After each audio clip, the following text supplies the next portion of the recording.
Hey, welcome back to RamZland. Today, students are learning about convection versus conduction.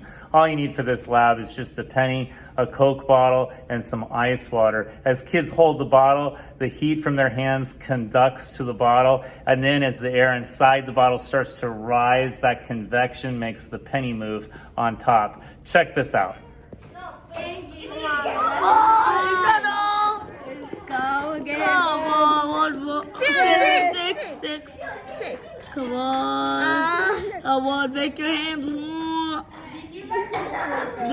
Is that all it has? Oh no, one more. I see it. Please. 7.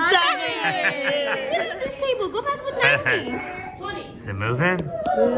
Yeah. Oh, I saw it move. This is crazy though. It's done it like 9 times. Here it goes. Okay, there. Evan. Getting good seal. Evan, now do your magic. Okay. Remember, you need to squeeze it tight.